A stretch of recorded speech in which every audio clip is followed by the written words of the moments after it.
ശ്രീ അജിത്. അത് സ്മൃതി പറഞ്ഞോ, അത് അല്ല, സ്മൃതിയുടെ അല്ല, അങ്ങനെ ഒരു വാദം അതാണ് അങ്ങേക്ക് സ്മൃതി ഇപ്പോഴില്ലല്ലോ പറഞ്ഞോ. എന്നാണ് ഞാൻ SDPO, ചോദിച്ചത്. നേരത്തെ ജമാഅത്ത് ഉണ്ടായിരുന്നു, ഇസ്ലാമി എന്തോ ഇപ്പോഴില്ല. പറഞ്ഞോ, ശരി, അതിവിടെ ഒരു വിഷയമല്ല. അത്രേ ഉള്ളൂ.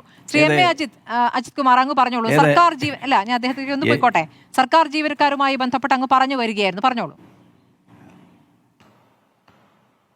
അതെ അതെ, ഞാൻ പറഞ്ഞു വന്നത് ഇതായിരുന്നു.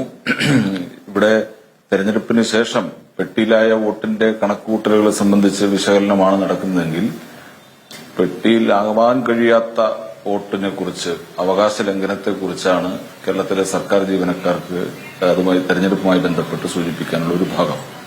അത് ഇപ്രാവശ്യം തെരഞ്ഞെടുപ്പുമായി ബന്ധപ്പെട്ട് ഇലക്ഷൻ കമ്മീഷൻ പുറത്തുവിട്ടിട്ടുള്ള നടപടിക്രമം പോസ്റ്റൽ ബാലറ്റുമായി ബന്ധപ്പെട്ട് വോട്ടിംഗ് ഫെസിലിറ്റേഷൻ സെന്റർ സ്ഥാപിച്ചു. ഫെസിലിറ്റേഷൻ സെന്ററിൽ എല്ലാ ജീവനക്കാർക്കും, തെരഞ്ഞെടുപ്പിനായി ഡ്യൂട്ടിക്കായി നിയോഗിക്കപ്പെട്ട എല്ലാ ജീവനക്കാർക്കും വോട്ട് ചെയ്യാനുള്ള സൌകര്യം, അതിനാവശ്യമായ ക്രമീകരണം നടത്തിയില്ല. ബാലറ്റ് സമയത്ത് ലഭ്യമാക്കിയില്ല. ഇന്നും പത്രത്തിൽ പുറത്തു വന്ന കണക്കുകൾ ഏതാണ്ട് 20,000-ഓളം ആളുകൾക്ക് വോട്ട് ചെയ്യാൻ കഴിഞ്ഞിട്ടില്ല എന്ന കണക്കാണ് വരുന്നത്. ഇതുവരെ കേരളത്തിൽ എത്ര പേരെയാണ് തെരഞ്ഞെടുപ്പ് ഡ്യൂട്ടിക്കായി, പോളിംഗ് ഡ്യൂട്ടിക്കും നോൺ പോളിംഗ് ഡ്യൂട്ടിയും ഉണ്ട്, അതിനായി നിയോഗിക്കപ്പെട്ട ജീവനക്കാർ എത്രയാണ്? എത്ര പേർക്കാണ് പോസ്റ്റൽ ബാലറ്റ് അപേക്ഷിച്ചത് എത്രയാണ്? എത്ര പേർക്ക് അത് ഇഷ്യൂ ചെയ്തു? എത്ര പേരത് പോൾ ചെയ്തു, അവരുടെ വോട്ട് കാസ്റ്റ് ചെയ്തു? ഈ കണക്ക് ഇലക്ഷൻ കമ്മീഷൻ ഇതുവരെ എവിടെയും പുറത്തുവിട്ടില്ല. ഇപ്പൊ നമ്മൾ 78% കേരളത്തിലെ പോളിംഗിനെ കുറിച്ച് പറയുന്നുണ്ട്. ഓരോ മണിക്കൂറും ഇടവിട്ടുകൊണ്ട് പോളിംഗിന്റെ കണക്ക് ഉദ്യോഗസ്ഥരാണ്, വോട്ടവകാശം നിഷേധിക്കപ്പെട്ട ഒരു പറ്റം ഉദ്യോഗസ്ഥരാണ് ഈ കണക്കുകളെല്ലാം കൊടുക്കാൻ ബാധ്യസ്ഥരായ. ഓരോ മണിക്കൂർ 23,000-ഓളം ഉദ്യോഗസ്ഥർ അല്ലേ? 23,000-ഓളം അല്ലല്ല, ഉണ്ട്. ഞങ്ങൾക്ക് ലഭ്യമായ കണക്കാണ്. അത് ഔദ്യോഗികമായി വിശദീകരിക്കേണ്ടത് ഇലക്ഷൻ കമ്മീഷൻ അതുമായി ബന്ധപ്പെട്ട ഉദ്യോഗസ്ഥരാണ്. നമുക്ക് ജില്ലകളിലെല്ലാം ബന്ധപ്പെടുമ്പോൾ ഓരോ പോളിംഗ് സ്റ്റേഷനിലും ഡിസ്ട്രിബ്യൂഷൻ സെന്ററിലെല്ലാം പോകുമ്പോൾ വോട്ട് നഷ്ടപ്പെട്ട, ബാലറ്റ് വന്നില്ല എന്ന് പരാതി പറയുന്ന നിരവധിയായ ജീവനക്കാരെ, അധ്യാപകരെയാണ് അവിടെ കാണാൻ കഴിഞ്ഞത്. മതിയായ ക്രമീകരണം, മുന്നൊരുക്കങ്ങൾ നടത്തിയില്ല. പുതിയ സങ്കീർണമായ നടപടിക്രമം അതിന്റെ ഭാഗമായി കൊണ്ടുവന്നു. നോക്കൂ, നമുക്ക് തെരഞ്ഞെടുപ്പ് ഡ്യൂട്ടിക്ക് നിയോഗിക്കുന്നതിന്, ആളുകളെ കണ്ടെത്തുന്നതിന്, പോസ്റ്റ് ചെയ്യുന്നതിനൊക്കെ സോഫ്റ്റ്വെയർ ഉണ്ട്. ഓഫീസുകളിൽ അവരവർ ജോലി ചെയ്യുന്ന ഓഫീസിൽ നിന്ന് ഈ ജീവനക്കാരുടെ പേരുവിവരം, അവരുടെ ഫോട്ടോ, അവരുടെ ഫോൺ നമ്പർ, അവരുടെ വോട്ടർ ID നമ്പർ, എല്ലാ വിശദാംശങ്ങളും ഇൻസ്റ്റിറ്റ്യൂഷൻ ഹെഡ് ആണ് അതിന്റെ ചുമതലയുള്ളത്. അവരുടെ പേഴ്സണൽ ഡാറ്റ എല്ലാം എടുത്തുകൊണ്ട് സോഫ്റ്റ്വെയറിൽ അപ്ലോഡ് ചെയ്യുകയാണ്.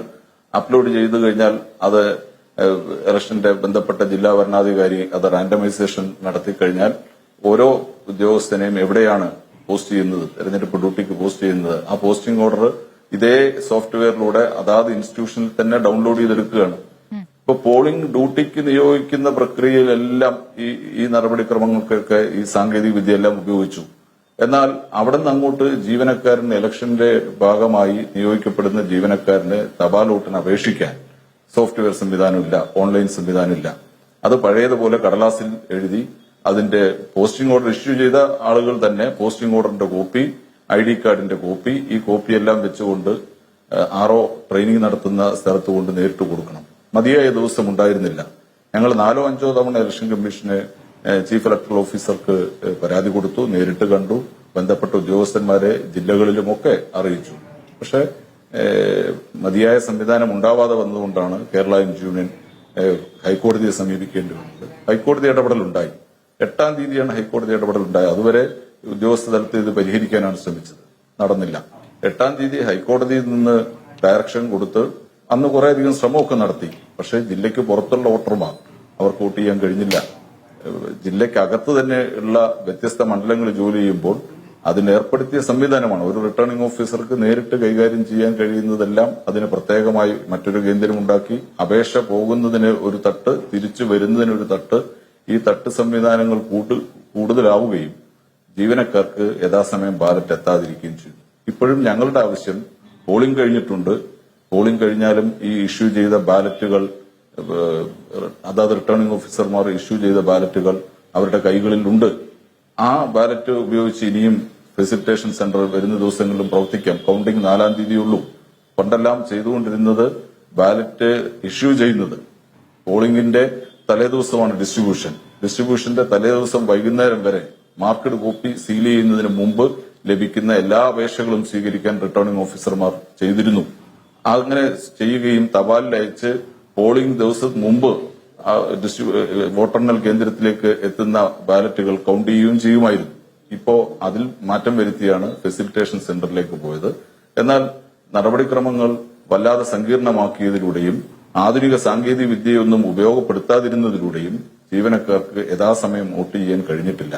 വോട്ട് ചെയ്യാത്തവരും അതുപോലെ തന്നെ അപേക്ഷിക്കാൻ കഴിയാതെ പോയവരും ഉണ്ട്. അവസാന ദിവസങ്ങളിലാണ് 5-ാം തീയതിയും 6-ാം തീയതിയും ഒക്കെ ഇലക്ഷൻ ഡ്യൂട്ടിക്ക് നിയോഗിക്കപ്പെട്ടവരുണ്ട്. 2-ാം തീയതിക്ക് ശേഷം ബാലറ്റ് അപേക്ഷ സ്വീകരിക്കാൻ മതിയായ സംവിധാനം പൊതുവായി ഡയറക്ഷൻ താഴേക്ക് നൽകില്ല. ഓരോ റിട്ടേണിംഗ് ഓഫീസറും അവരവരുടെ വിവേചനാധികാരം ഉപയോഗിച്ചാണ് അക്കാര്യങ്ങളിൽ നടപടി സ്വീകരിച്ചത്. ഇതെല്ലാം അപേക്ഷ നൽകുന്നതിന് തടസ്സമുണ്ടായി. അപേക്ഷ നൽകിയാൽ ബാലറ്റ് ഇഷ്യൂ ചെയ്യുന്നതിന് തടസ്സമുണ്ടായി. ഇഷ്യൂ ചെയ്ത ബാലറ്റ് പോൾ ചെയ്യുന്നതിന് ആവശ്യമായ ക്രമീകരണങ്ങൾ അവരവർ ജോലി ചെയ്യുന്ന സ്ഥലത്തോ താമസിക്കുന്ന സ്ഥലത്തോ ഒക്കെ ഇതിന് ക്രമീകരണം വരുത്താം. അതിനൊന്നും ഫലപ്രദമായ സംവിധാനം ഉണ്ടായില്ല. അതിന്റെ ഭാഗമായാണ് ഇവിടെ ഏതാണ്ട് 20,000-ഓളം ആളുകൾ എന്നാണ് നമുക്ക് ലഭ്യമായ കണക്ക് വോട്ട് ചെയ്യാൻ കഴിയാതെ പോയിരിക്കുന്നു. ഏറ്റവും ദൗർഭാഗ്യകരമായ കാര്യം തന്നെയാണ് അതുള്ളതാണ്. എല്ലാവർക്കും വോട്ട് ചെയ്യാനുള്ള സംവിധാനം ഒരുക്കുന്നവർക്ക് വോട്ട് ചെയ്യാൻ കഴിയാത്ത അവസ്ഥ. ഏതായാലും കോടതിയിലാണല്ലോ അല്ലേ ശ്രീജിത് കുമാർ, അത് കോടതിയിലേക്ക് പോവുകയും കോടതിയുടെ ഭാഗത്ത് നിന്ന് അതിശക്തമായ പ്രതികരണം ഉണ്ടാവുകയും ചെയ്തു. കോടതിയിൽ ഈ കേസ് നിലനിൽക്കുന്നുണ്ട്. അതെ, കോടതിയിൽ കേസ് നിലനിൽക്കുന്നുണ്ട്. ബന്ധപ്പെട്ട അധികാരികൾ അതിന് നിലവിൽ അത്തരം തുടർ നടപടികൾ സ്വീകരിക്കാൻ നിയമപരമായ തടസ്സമില്ല എന്നാണ് നമ്മൾ മനസ്സിലാക്കുന്നത്. ശരി, മുമ്പ് ചെയ്ത രീതി അനുസരിച്ചും അത് തുടരാൻ കഴിയുന്നതാണെന്നാണ് മനസ്സിലാക്കുന്നത്. ശരി, തിരിച്ചെത്താം ഇടവേളയ്ക്ക്.